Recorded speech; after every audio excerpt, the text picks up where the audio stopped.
Hello Blues fans and welcome to today's Daily Chelsea. Now as you've probably noticed, we're not up on the roof today, we've come down to our new home. Here we are in what we are currently calling the Chelsea HQ. Now if you've got a better name for that, let us know in the comments below because we can't think of what to call the new gaff.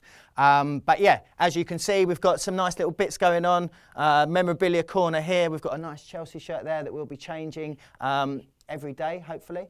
And yeah, we're quite happy and settled in our new place. So, moving on.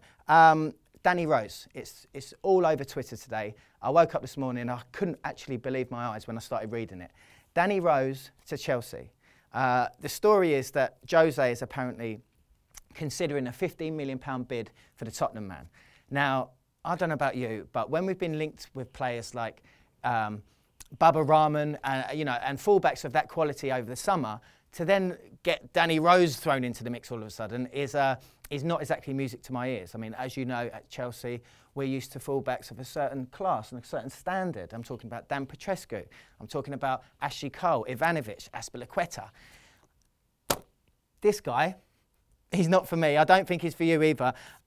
We may as well ring up someone like Terry Phelan, tell him to dust his boots off and get him out on the fullback position, because Danny Rose is really not a Chelsea player in my opinion. However, that is just my opinion, and as ever, we want to know your opinions.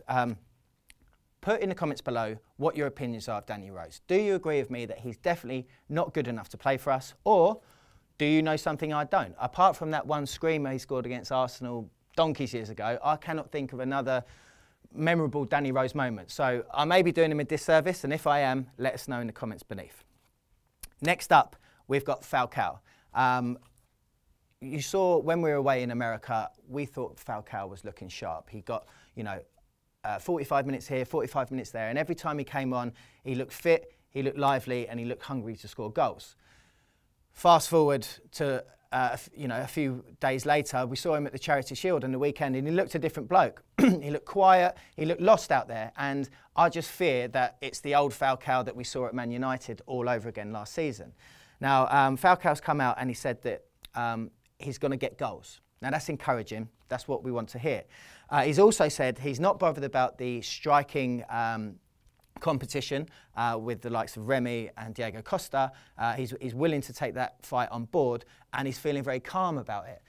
Now, I don't know about you, but I don't want him feeling calm at the moment. I want him feeling alert. I want him feeling fired up, and I want him, coming out there saying that he is the best and he is going to be scoring the goals for us next season, because he looked very calm at Wembley on the weekend, and if that's his version of calm, then I'm sorry, Radamel, you've got to buck your ideas up, mate. So, guys, it's back to you again. What do we think about Falcao? Are you in my camp and you think that him saying he feels calm doesn't fill you with lots of confidence, or do you like that? Do you like the laid-back approach that he's coming into the new season with?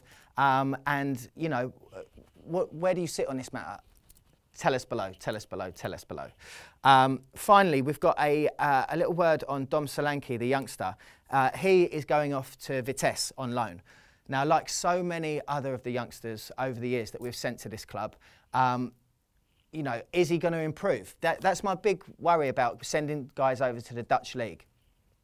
It's not a comparable league to the Premier League. Yes, they're going to get first-team football week in, week out, but do we really see a massive progression and improvement in their ability when we get them back? I'm trying to think of a player that we've sent to Holland in recent seasons that's come back, 10 times better than when we sent him there. I can't actually think of one. What do you think about Vitesse as our current feeder club? Are you happy with the progress of, that the youngsters seem to show when they come back? Do you think it's right that we're sending players to Holland? Would you like to see us, hook up with a different European team, maybe in a different country, a different league, a more competitive league, and see them get more experience there? Me and Rory have been having a discussion about this today. We'd love to hear what your comments are below. Again, if you can think of any other player within recent memory that's been sent off on loan and has come back to Stamford Bridge, a bigger, better, improved player, then we want to know in the comments below. Right, we've got Fiorentina at the Bridge tomorrow.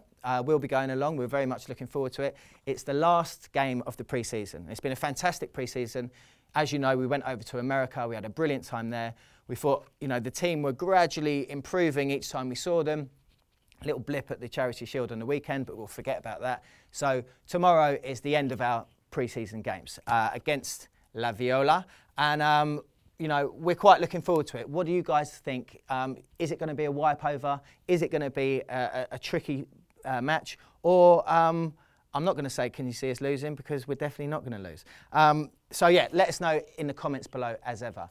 Okay, guys, that's me from the new Chelsea home. Remember, if you can think of a better name for it than the Chelsea HQ, then let us know below.